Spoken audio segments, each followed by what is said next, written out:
ओम शांति। हम सभी ब्राह्मण आत्माएं गॉडली स्टूडेंट हैं। हम ब्राह्मण आत्माओं को स्वयं भगवान पढ़ा रहा है और जो पढ़ाई पढ़ाता है उस पढ़ाई का नाम है मुरली। ब्राह्मणों की भाषा में, दुनिया की भाषा में गीता कहा गया है, लेकिन ब्राह्मणों की भाषा में है मुरली। मुरली ही हमारे जीवन का आधार है। मुरली में ही भगवान सब कुछ बताता है। अभी पिछली मुरली में जो 24 अक्टूबर को बाप दादा आए थे डबल विदेशियों से मिलने, ज्ञान तो सबके लिए होता है, एक निमित्त कोई को कहा जाता है। जैसे भगवान ने ज्ञान सबको दिया, लेकिन हे अर्जुन, किसी को संबोधित करने के लिए कहना ही पड़ता है। तो ऐसे भगवान का ज्ञान तो सबके लिए है, लेकिन जो पार्टी जिस देश के होते हैं नाम उनका होता है।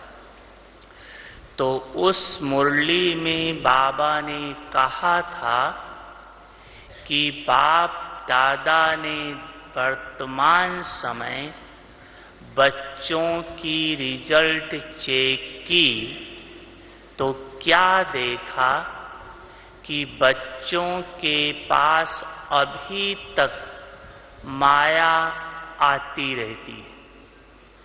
अभी तक बच्चों को माया ने छोड़ा नहीं है। तो बाबा ने कहा कि माया दो रूप में आती है बच्चों के पास। एक व्यर्थ संकल्प और दूसरा मैंपन का देह अभिमान, कि जो मैं कहता हूं वही राइट है, मेरी बात मानी जाए, तो देह अभिमान का मैंपन। ये दो रूप में माया आ रही है। तो बाबा ने कहा इन दोनों से मुक्त होने की सहज विधि बाबा ने दी है कि जो मुरली चलाता है बाबा, उसको बाबा होम वर्क के लिए चलाता है। वर्तमान तो सिर्फ आप सुनते हो, लेकिन प्रैक्टिकल कर्म तो कर्म क्षेत्र पर जाकर करेंगे। जब बाबा मुरली चला रहा है, आप क्लास में हैं या यहाँ हैं, तब तो सिर्फ सुनते हो, लेकिन उस सुने हुए को प्रैक्टिकल में, एक्शन में लाना, वो तो आप अपने कर्म क्षेत्र पर जाकर करते हो। तो बाबा ने कहा अगर बच्चे होमवर्क में स्वयं को बिजी रखें तो दोनों से मुक्त हो जाएंगे, व्यर्थ संकल्प से भी और देह अभिमान से भी। क्यों? क्योंकि बाबा ने कहा, मुरली में बाबा मनसा वाचा कर्मणा और दिव्य गुणों की धारणा, ये चारों बातों पर हर मुरली में बाबा रोज समझाता है।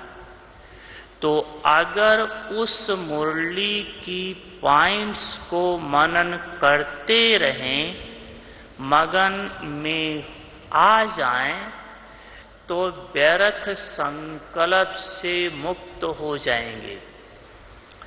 ये व्यर्थ संकल्प सुनने में तो साधारण शब्द है, लेकिन व्यर्थ संकल्प माया या रावण का सबसे बड़ा शस्त्र है,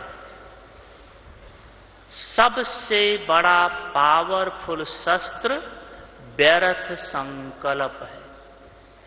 जैसे लौकिक दुनिया में देखो, अगर कोई देश किसी देश पर या स्टेट पर अगर अटैक करता है, आक्रमण करता है और उसे विजय प्राप्त करना है, तो दो बात वो करता है। पहली बात तो वो कम्युनिकेशन की लाइन को तोड़ देता है, जिससे सिपाहियों को, लड़ने वालों को कुछ संदेश न मिल सके कि क्या करना है, तो ऑटोमेटिक दूसरों के हाथ से मारे जाएंगे।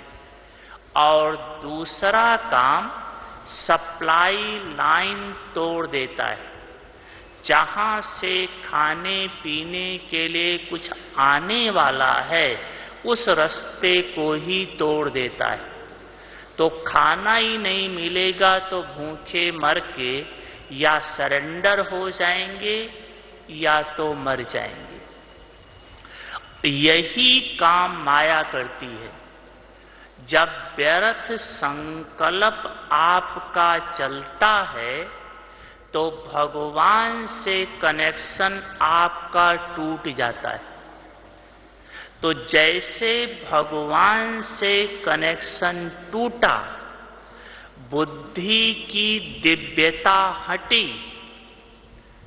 फिर तो माया के अधीन हो ही जाएंगे। क्योंकि जब तक भगवान के साथ कनेक्शन है, बुद्धि दिव्य है, तब तक दिव्य निर्णय देती रहेगी, आप सेफ रहेंगे। लेकिन भगवान से कनेक्शन टूटा तो बुद्धि की दिव्यता खत्म हो जाती है, व्यर्थ की तरफ चले जाते हैं, तो माया के अधीन बन जाते हैं।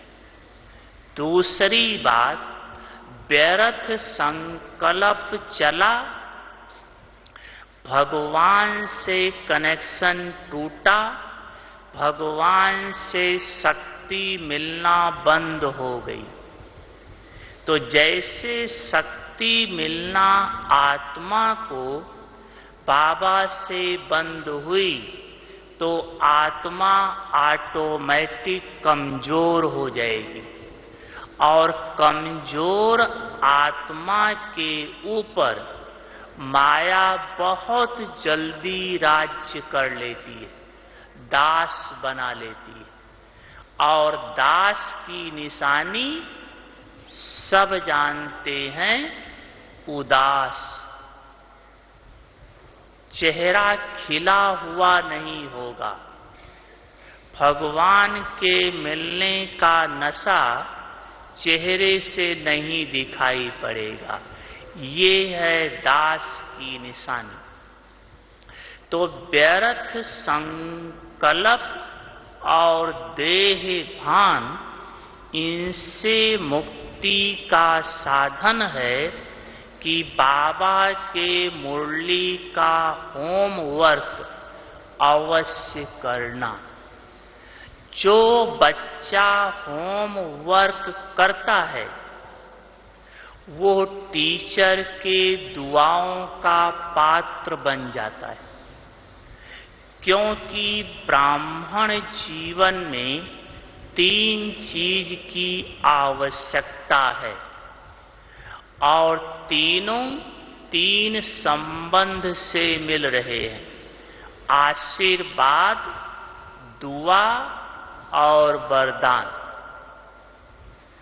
आशीर्वाद, दुआ और वरदान। आशीर्वाद देता है माँ बाप देते, तो आशीर्वाद लेने की विधि है बाप को राजी करना। टीचर से दुआ लेने की विधि है होमवर्क करना।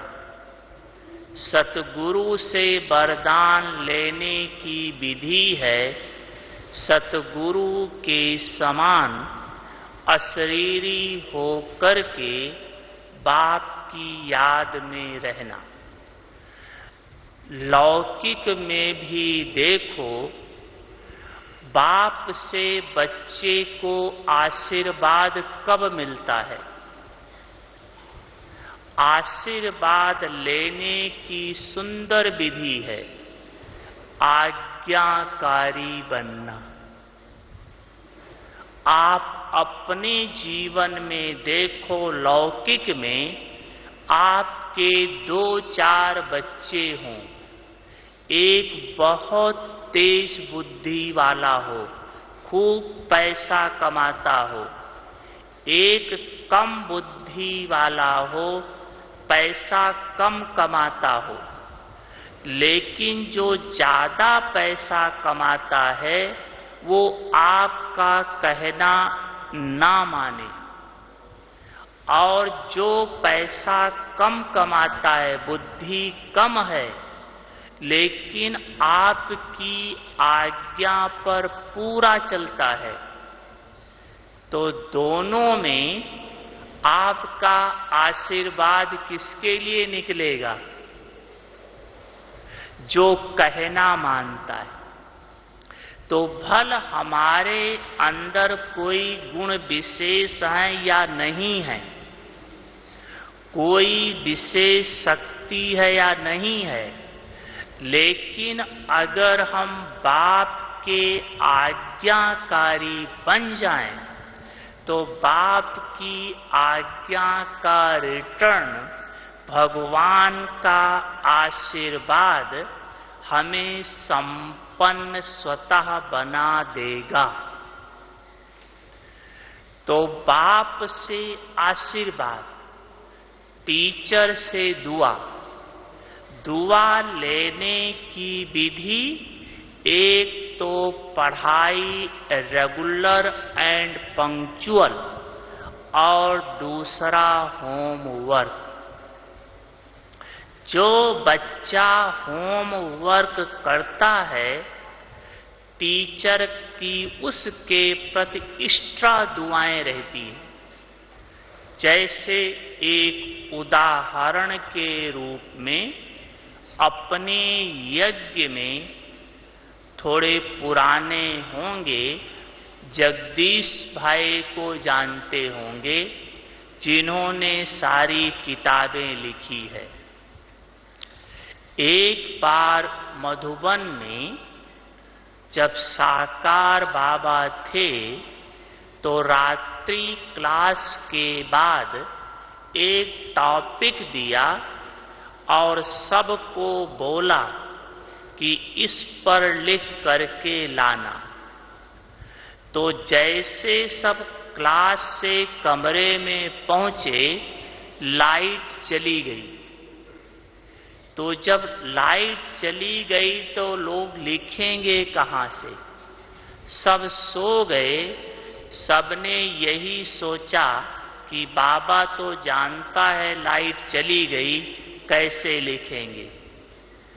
लेकिन जगदीश भाई कमरे से बाहर जाकर के जो रोड की लाइट थी, उस रोड की लाइट के नीचे बैठ करके लिखा, क्योंकि जगदीश भाई के अंदर ये संकल्प था कि यह किसने कहा है, बोलने वाला कौन है। ये भगवान की पहचान थी, भगवान के आज्ञा की अवज्ञा नहीं कर सकता हूं। और सुबह जब क्लास में बाबा ने पूछा कि किसने लिख करके लाया है, तो सबका एक ही जवाब था, बाबा लाइट नहीं थी। लेकिन जगदीश भाई ने हाथ उठाया कि मैं लिख कर लाया हूं। उसी समय बाबा ने जगदीश भाई को संजय का वरदान, गणेश का वरदान, दिव्य बुद्धि का वरदान उसी समय बाबा ने जगदीश भाई को दे दिया। तो वो वरदान कैसे मिला? होमवर्क करने से। इतना होमवर्क का महत्व है। सिर्फ होमवर्क किया, भगवान के आज्ञा की पालना की। अपनी प्रकाशमणि दादी सुनाती थी कि हमने एक बार मम्मा से पूछा कि मम्मा आप इतनी आगे कैसे चली गई? जिसने आपको कोर्स दिया वो आपसे पीछे रह गई और आप उससे आगे चली गई, क्या विशेष पुरुषार्थ किया है? तो मम्मा ने कहा, क्या विशेष पुरुषार्थ किया ये तो मैं नहीं जानती, एक ही बात जानती हूं कि जो बाबा के मुंह से निकला वो मुझे करना ही है और करने लग जाती हूं। इसलिए बाबा हमको इतना आगे बढ़ा दिया। हमारे करने में अंतर क्या है? करते हम सब भी हैं, लेकिन जिस समय बाबा ने कहा उसी समय नहीं करते, और उस समय ना करने से, समय बीतने से, बीच में गैप पड़ने के कारण कई प्रकार की समस्याएं, विघ्न, परिस्थितियां आ जाती हैं जो फिर कर नहीं पाते हैं। तो होमवर्क हमें भगवान के दिल पर चढ़ाने का, होमवर्क भगवान से वरदान लेने का, होमवर्क भगवान के समान बनाने का, ये बहुत सुंदर विधि है। रोज मुरली में होमवर्क बाबा देता है।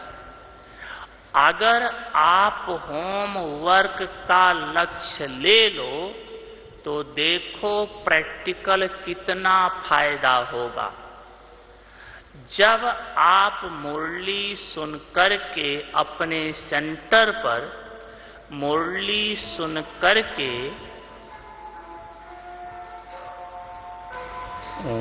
शांति, तो जब आप सेंटर पर मुरली सुन करके घर जाते हो, अगर आप मन में कोई होमवर्क नहीं लिया है कि मुझे यह करना है, तो सबको अनुभव होगा कि क्लास से उठते ही आपस में बातें करना शुरू कर देते और जैसे थोड़ी देर आपस में बातें किया तो मुरली क्या चली थी वो सब भूल जाता है, मुरली की सारी पॉइंट भूल जाती है और स्थिति भी व्यक्त भाव में आ जाती है, देह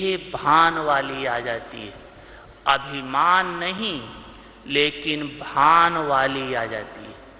और देह भान की स्थिति अगर अटेंशन ना दिया तो देह अभिमान में जल्दी ले आती है। तो पहला नुकसान कि आपस में बात करना शुरू कर देते हैं। दूसरा नुकसान, अगर आपने होमवर्क अपने मन में नहीं लिया है कि मुझे यह करना है, उस पर चिंतन नहीं कर रहे हो, तो जब आप सेंटर से घर जाएंगे तो इधर उधर साइट सीन जरूर देखेंगे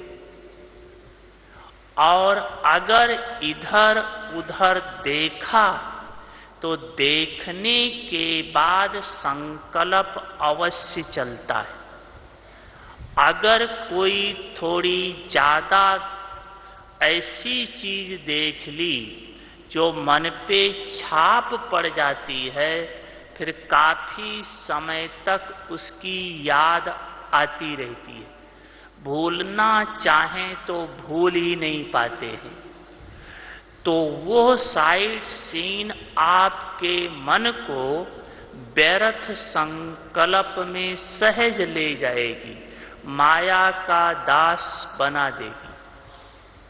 तीसरी बात, जब आप घर पहुंचते हैं और मन में होमवर्क नहीं लिया है, देह भान में हैं, आपने घर में किसी को कोई काम बताकर आए थे, उसने ठीक से काम नहीं किया है या कुछ गड़बड़ है या उन्होंने कुछ आपको बोल दिया, तो आपके अंदर गुस्सा आ जाएगा।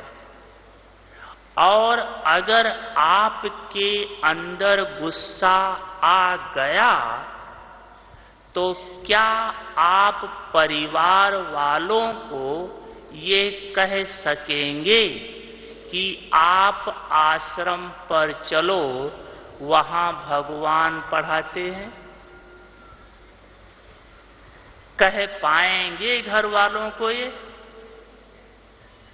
वो यही कहेंगे, आप जाते हो, मैंने देख लिया क्या पढ़ाते। कितनी बड़ी डिससर्विस है ये।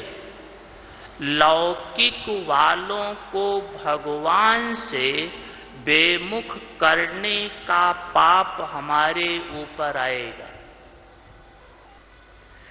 इसलिए व्यर्थ संकल्प साधारण चीज नहीं है और इसको मिटाने का साधन ही होमवर्क है। अगर होमवर्क करो तो संपूर्ण बनने में देरी नहीं लगेगी। उदाहरण के रूप से मान लो आज की मुरली आपने सुनी, मुरली सुनने के बाद एक पॉइंट आपने लिया कि आज मुझे इस पॉइंट पर पूरा पुरुषार्थ करना है और आपने सारा दिन उस पॉइंट पर पूरा पुरुषार्थ किया। अगर कोई भी आत्मा एक बात पर 6 घंटा, 8 घंटा, 10 घंटा अगर अटेंशन दे तो क्या वो पॉइंट उसकी नहीं बन जाएगी? बन जाएगी ना। स्वरूप आ जाएगा ना, तो अगर एक दिन में एक पॉइंट धारण करो तो 30 दिन में 30 पॉइंट है, संपूर्ण बनने में देरी नहीं लगेगी। लेकिन हम करते क्या हैं, मन को खाली छोड़ देते हैं, उसको काम नहीं देते हैं, होमवर्क नहीं दे रहे हैं, मन को खाली छोड़ देते हैं। और कहावत क्या है, खाली मन फिर शैतानी की बात सोचता है। क्या शैतानी की बात? पास्ट संस्कार वाली बात, पास्ट जीवन वाली बात, वो सोचना शुरू करता है। इसलिए ना हमारे संस्कार परिवर्तन हो पाते हैं, ना आत्मा में शक्ति भर पाती है, और ना आत्मा निरंतर योगी बन पाती है। क्योंकि व्यर्थ संकल्प से शक्तियां नष्ट बहुत होती है। जैसे अगर बाबा की याद में है, कनेक्शन जुटा है, तो शक्ति आ रही है, शुभ भावनाएं हैं, शक्ति जमा हो रही है। ऐसे अगर व्यर्थ संकल्प है, निगेटिव है, तो शक्तियां वेस्ट जा रही हैं। तो देखने, सुनने, बोलने से शक्तियां जमा भी हैं तो जाती भी। इसलिए होमवर्क जो बाबा मुरली में दे रहा है, उसको अपना शरीर का एक अंग जैसे बना लो। जैसे शरीर के किसी अंग के बिना काम नहीं चल सकता है, परेशानी पड़ती है, ऐसे होमवर्क हमारे ब्राह्मण जीवन में इतना जरूरी है। कोई भी पॉइंट लो, गुण लो, शक्ति लो, ज्ञान लो, कुछ भी, लेकिन होमवर्क अवश्य लो।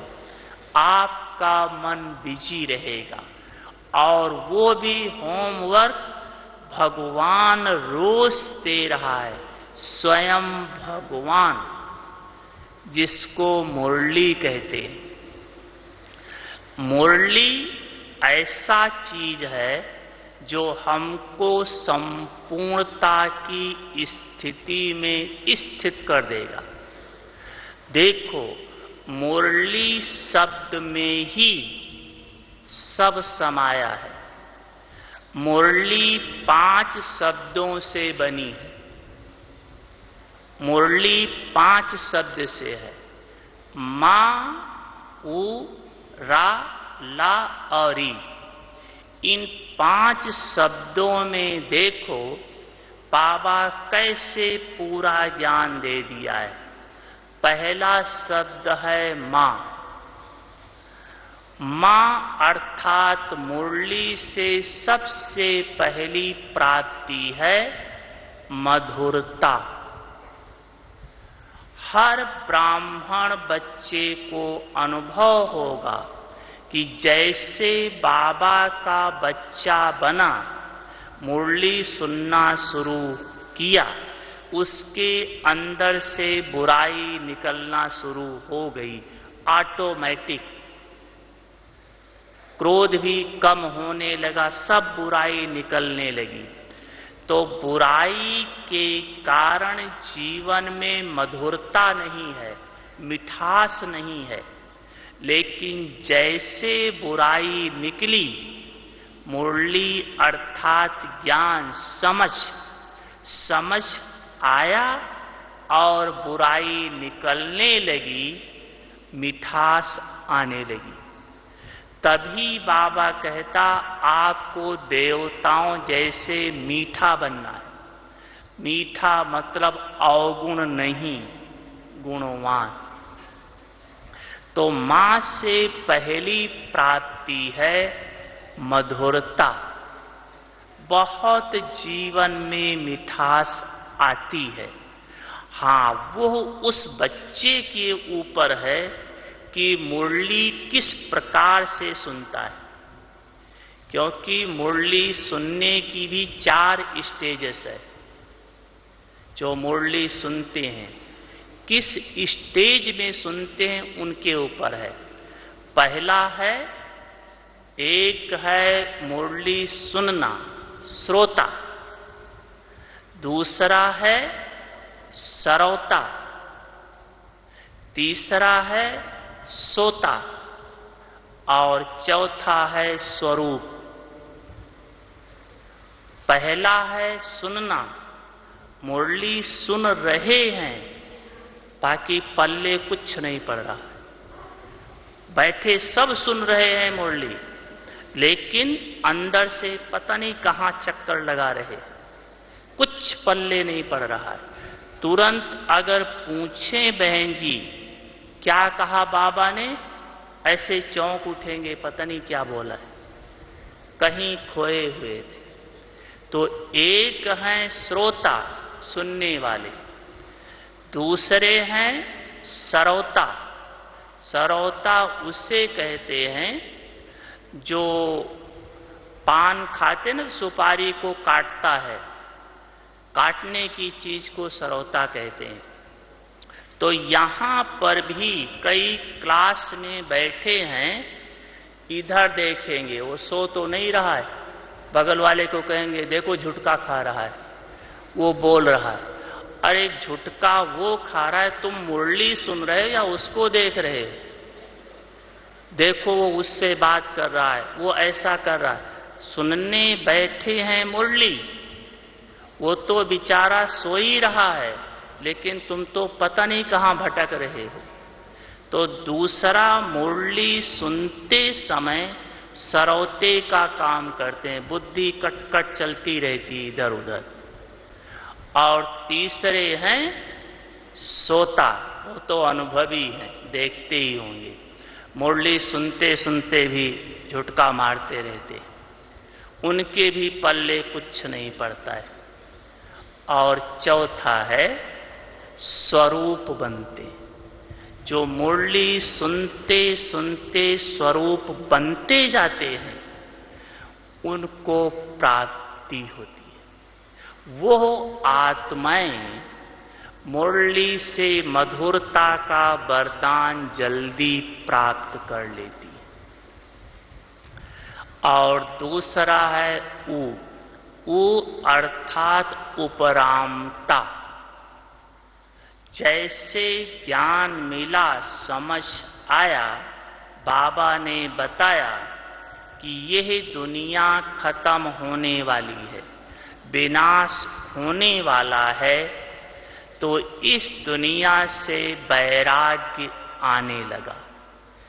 देह भी खत्म, सब खत्म होने वाली है। लेकिन उपरामता की 2 स्टेज है, एक है न्यारा बनना, एक है उपराम बनना। न्यारा और उपराम दोनों में अंतर है या एक ही है? क्या कहेंगी बहनें? न्यारा बनना और उपराम, तो न्यारा और उपराम दोनों एक ही है या अलग अलग? तो न्यारा किसे कहेंगे, उपराम किसे कहेंगे?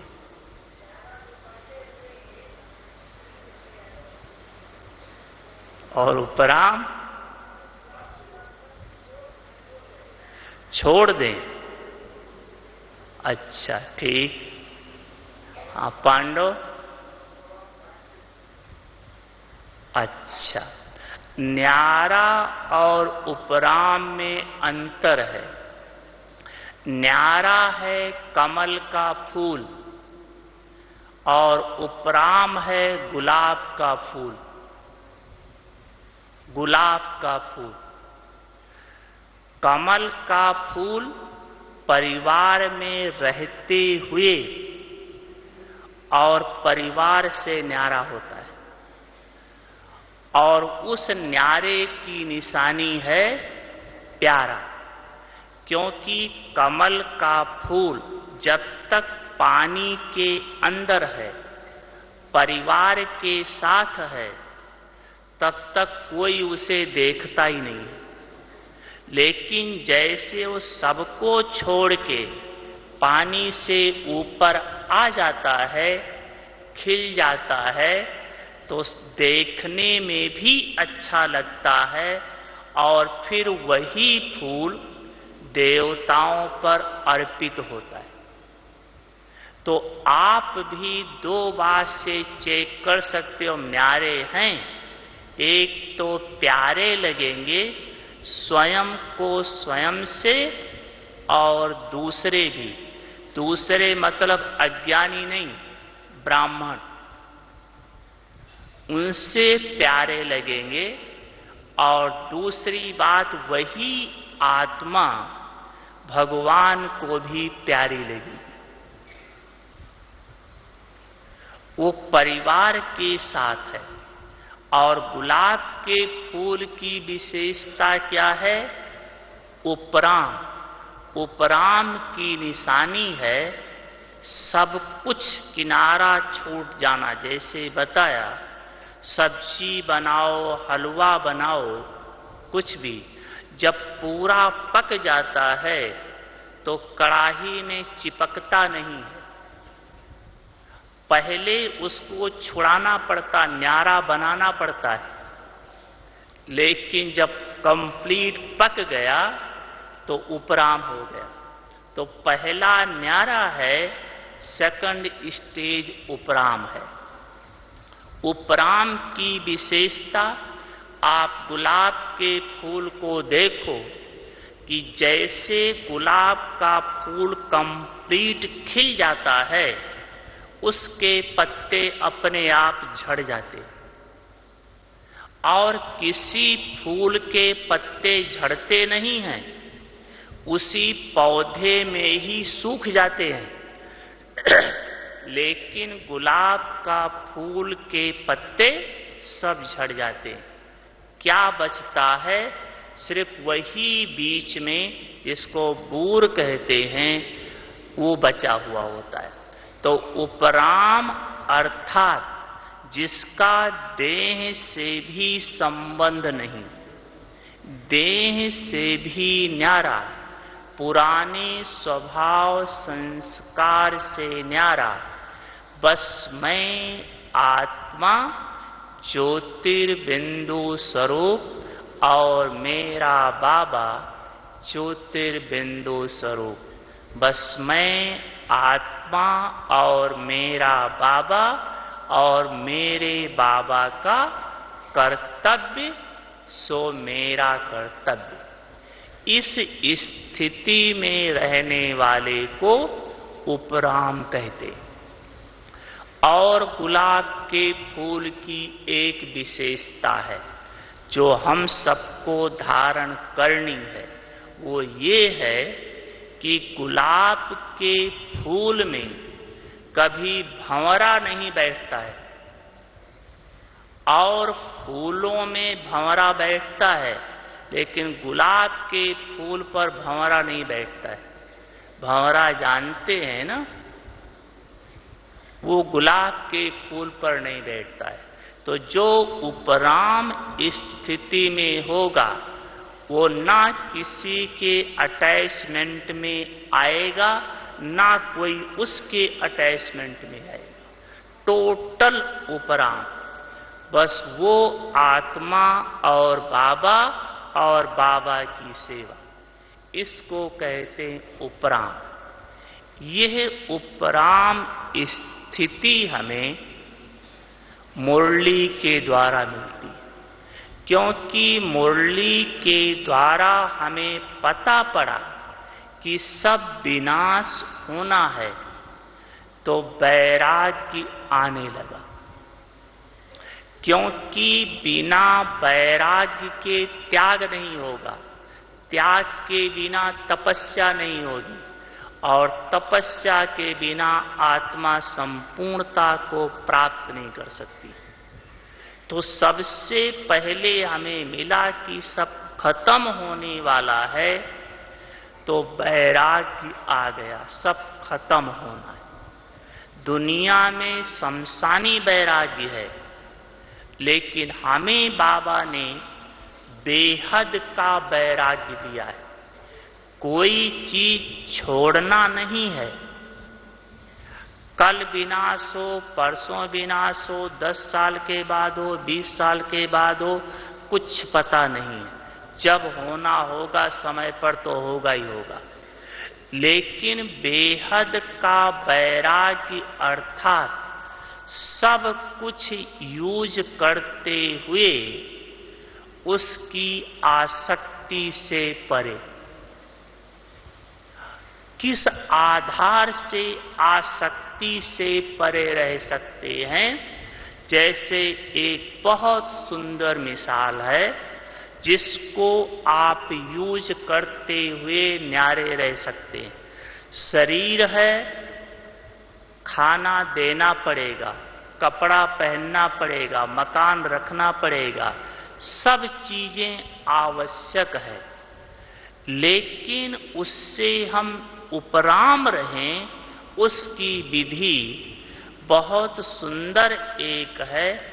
अगर हम अपना लें तो सब कुछ यूज करते हुए उपराम हो जाएंगे। वो विधि है, रामायण में दिखाते हैं कि जब रावण को मार के अयोध्या वापस आया, राजगद्दी पर बैठा, तो राम ने सबको गिफ्ट दिया, सौगात दी, लेकिन हनुमान जी को कुछ नहीं मिला। तो सीता जी ने अपने गले का हार उतार के हनुमान जी को दे दिया। तो वो तो रतन जड़ित हार था, बहुत मूल्यवान था, लेकिन सीता जी के प्रति हनुमान ने बहुत कुछ किया था, इसलिए उनको दे दिया। तो जैसे हनुमान जी को सीता जी ने हार दिया, तो वो तो रतन थे। एक एक रतन को हनुमान जी ऐसे देखते थे, फिर दांतों से तोड़ के फिर देखते थे, फेंकते जाते थे। तो किसी ने कहा, हनुमान जी क्या कर रहे हैं? और किसी ने कहा, बंदर क्या जाने रतन क्या होता है। तो हनुमान जी ने कहा, रतन है या क्या है ये तो मैं नहीं जानता हूं, मैं तो ये देख रहा हूं इसमें राम जी का फोटो कहां है। तो जो चीज, जिस चीज में राम नहीं, या जिस चीज से राम की याद ना आए, वो चीज मेरे काम नहीं। यह स्लोगन पक्का करना बहुत अच्छी चीज है, बहुत सुंदर विधि है। मान लो आपने कपड़ा पहना, कोई भी कपड़ा पहना, तुरंत चेक करो क्या यह कपड़ा पहनने से मुझे मीठे बाबा की याद आती है, यह कपड़ा पहनने से सेवा होती है। अगर होती है, पहनने से बाबा की याद आती है, तो वो कपड़ा बहुत बहुत बहुत मूल्यवान है, वो पहनना चाहिए। अगर आपने बहुत अच्छा कपड़ा लौकिक दुनिया से पहना और उसके पहनने के बाद आपको भी बाबा की याद भूली, थोड़ा भान आया, और देखने वाले भी आपके कपड़े को बार बार देख रहे हैं, वो कपड़ा बहुत बहुत बहुत खराब है, वो कोई काम का नहीं। तो यह लक्ष्य रहे कि जिस चीज में बाबा की याद ना आए, जिस चीज से बाबा की सेवा ना हो वो मेरे काम का नहीं। फिर आप कुछ भी यूज करो, खाना अच्छे से अच्छा खाना बनाओ, जरूर खाओ, लेकिन देखो खाते समय बाबा याद आया या खाना याद आया? क्या याद आया? अगर बाबा याद आया तो वो खाना बहुत अच्छा है। इसलिए बेहद का वैराग्य अर्थात सब कुछ यूज करते हुए यही संकल्प रहे, जिस चीज में बाबा की याद नहीं, बाबा की सेवा नहीं, वो मेरे काम का नहीं। और जिसमें ये दोनों बातें हों वही मेरे काम की है, तो स्वतः ही उपराम रहोगे। ठीक है। इसके बाद है रा। रा अर्थात रचता और रचना का ज्ञान, जो ऋषि मुनि ने असंभव कहा, नेति कहा, हम नहीं पार पा सकते, नहीं पार पा सकते हैं, वो सारा आदि मध्य अंत, रचता और रचना दोनों का ज्ञान भगवान ने हमें मुरली में दे दिया। तो रचता और रचना का ज्ञान मुरली के द्वारा हमें प्राप्त हुआ। इसके बाद है ला। इस मुरली के द्वारा हमें पता पड़ा कि इस पढ़ाई का लक्ष्य क्या है और उस लक्ष्य को प्राप्त करने का लक्षण कैसे धारण करें, ये मुरली में पता पड़ा। कभी स्वप्न में भी नहीं सोचा था कि हम देवता बनेंगे, मनुष्य से हम देवता बन जाएंगे, ये लक्ष्य तो कभी स्वप्न में भी किसी का नहीं था। लेकिन मुरली के द्वारा हमें लक्ष्य मिला कि हमें मनुष्य से देवता बनना है, और देवता कैसे बने, वो लक्षण हमारे अंदर कैसे आए, वो सब बाबा मुरली में बताता रहता है। और इसके बाद है ई। ई अर्थात ईश्वरीय आनंद। मुरली की सबसे बड़ी प्राप्ति है आनंद।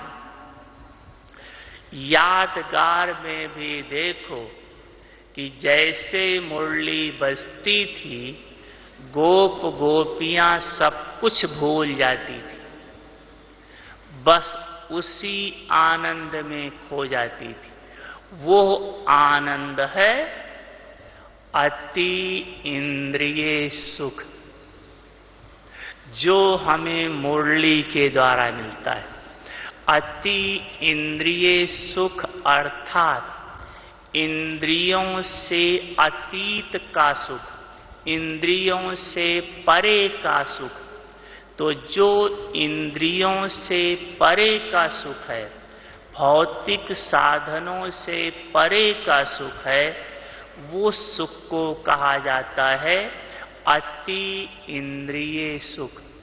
तो वो बाबा ने मुरली में बताया कि बच्चे तुम आत्मा हो, यह शरीर नहीं हो, और तुम आत्मा मेरी संतान हो। तुम्हारा मेरे साथ सर्व संबंध है, और सर्व संबंधों का सुख भगवान हमें दे रहा है। कैसे भगवान से सर्व संबंधों का सुख लें, वो बाबा ने मुरली में बताया। यादगार महाभारत में दिखाते हैं, जिसमें सारे गोपियों के और श्री कृष्ण के मिलन का जो सारा गायन है, उसमें दिखाते हैं कि एक बार राधा ने श्री कृष्ण से कहा कि आप मुरली मुझे दे दो, मैं मुरली बजाऊंगी। तो श्री कृष्ण ने मना किया। जैसे हम सब बाबा से कहते हैं ना, बाबा दिव्य दृष्टि की चाबी हमें दे दो, देता है? नहीं दूंगा। क्यों नहीं दूंगा? क्योंकि हम बच्चे को अगर बाबा दे दे, अगर अभी आपको बाबा दिव्य दृष्टि की चाबी दे दे, तो सबसे पहले आप क्या करेंगे? सबसे पहले सोचेंगे जो हमारे घर वाले विरोधी हैं, इनको साक्षात्कार करें, ये सहयोगी बन जाए। और होगा तो भाई सेंटर पर पैसे की जरूरत है, चलो किसी सेठ को साक्षात्कार करा देते। तो किसको कराना किसको नहीं कराना ये तो हम जानते नहीं, इसीलिए बाबा दिव्य दृष्टि की चाबी हमें नहीं देता है। तो श्री कृष्ण ने कहा ये मैं नहीं दूंगा। तो राधा ने फिर दूसरी चाल चली कि आप कहते हो कि मैं प्रेम के बस में हूं। भगवान कहता मैं स्नेह के बंधन में बांधा हुआ हूं, स्नेह से मेरे से जो चाहे सो करा लो। तो राधा ने कहा कि सबसे ज्यादा प्यार तो मैं करती हूं, मैं प्यार के आधार से कहती हूं मुरली मुझे दे दो। क्योंकि भगवान कहता ना स्नेह से जो चाहे मेरे से करा लो। तो श्री कृष्ण ने कहा कि राधा तुमसे ज्यादा भी दूसरे प्यार करने वाले। अब ये बात तो राधा को स्वीकार नहीं कि मेरे से भी ज्यादा कोई प्यार करता है। लेकिन यह शब्द बाबा के सुनो कि गुड़ जाने गुड़ की गोथरी जाने, कि कौन बाबा से कितना प्यार करता है वो तो गुड़ जाने गुड़ की गोथरी जाने, ऊपर की चीज नहीं है। कई बार बाबा कहता है कि बांधेलियां इतना याद करती हैं। कुछ दिन पहले मुरली में आया था कि जो फ्री हैं वो इतना नहीं याद करते हैं, हाँ बहुत ज्यादा बांधेलियां याद करती हैं। तो गुड़ जाने गुड़ की गोथरी जाने। तो राधा ने कहा नहीं, मेरे से ज्यादा कोई प्यार कर ही नहीं सकता है, मुझे प्रूफ दो। तो श्री कृष्ण ने कहा अगर आपको प्रूफ चाहिए तो मैं प्रूफ देता हूं। तो बोला ठीक है। तो क्या किया राधा ने, एक रेखा खींच करके चारों तरफ बीच में बैठ गई। उस रेखा की ये विशेषता थी कि जो उस रेखा के अंदर वही आ सकता है जो राधा से ज्यादा प्यार करता हो, नहीं तो जैसे आएगा रेखा के पास आग जलेगी, जल के भस्म हो जाएगा। तो क्या किया, श्री कृष्ण एक जगह बैठकर मुरली बजाने लगा।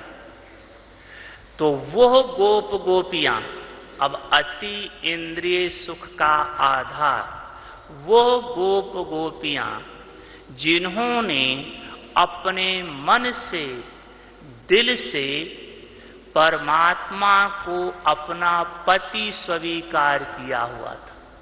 मेरा तो एक शिव बाबा, दूसरा न कोई, मेरा प्राणनाथ एक ही है, मेरा प्राणेश्वर बाबा एक ही है। जिसके दिल में ये था, वो गोपियां कोई काम कर रही थी, दूध निकाल रही थी, कोई मक्खन निकाल रही थी, कोई कुछ कर रही थी, और बाबा की मुरली की आवाज उनको पहुंची। सबको नहीं, गोप गोपियां सब हैं, लेकिन सिर्फ उन्हीं के पास मुरली की आवाज पहुंची जिन्होंने दिल से परमात्मा को अपना सर्वस्व माना हुआ। उन्हीं के कानों में सारा दिन बाबा के मीठे बच्चे, प्यारे बच्चे, बाबा के महावाक्य स्वतः ही कानों में गूंजते रहते। तो दिखाते हैं, फिर उनके शरीर से सूक्ष्म शरीर निकल के चल पड़ा और वहां पहुंचा जहां राधा बैठी हुई थी। तो जैसे रेखा के पास आए, जलने लगी आग, लेकिन आग स्थूल है, शरीर तो सूक्ष्म था। श्री कृष्ण के पास आ गए राधा, श्री कृष्ण और गोपियां। तो श्री कृष्ण ने कहा, देखो कौन ज्यादा प्यार करता है। अब इसका पता कब पड़ेगा भगवान से कौन ज्यादा प्यार करता है? जब लास्ट में चलेंगे, अष्टरत्न का फाइनल होगा, तब पता पड़ेगा कौन ज्यादा प्यार करता है। अभी तो हर एक यही कहता कि मैं प्यार करता हूं, लेकिन जो भगवान को दिल से अपना परमात्मा स्वीकार किया हुआ है, अगर उसके जीवन में आग जैसे परिस्थिति आए तो भी बाबा उसको सेफ रखेगा, उसका कुछ नहीं होगा, फिर भी वो बाबा की याद में मस्त रहेगी। इसलिए इतना अति इंद्रिय सुख का गायन है। तो यह ईश्वरीय आनंद आपको मुरली के द्वारा बाबा से प्राप्त होता है। तो मुरली में 5 शब्द हैं और परमात्मा में भी 5 शब्द हैं। तो परमात्मा ने जो मुरली चलाई, उस मुरली से आत्मा ये 5 प्रकार की प्राप्तियां करके संपूर्णता को प्राप्त कर सकती है। करना ही है, लेकिन विधि है होमवर्क के द्वारा। घर पर भी अभ्यास करके तो हम सभी आत्माएं आज से संकल्प लें कि जो बाबा मुरली में कह रहा है, हम सब बच्चे अवश्य होमवर्क के द्वारा अपने जीवन में लाएंगे, संपूर्णता को प्राप्त करेंगे और मीठे बाबा को अपने चलन चेहरे के द्वारा प्रत्यक्ष करेंगे। अच्छा, ओम शांति।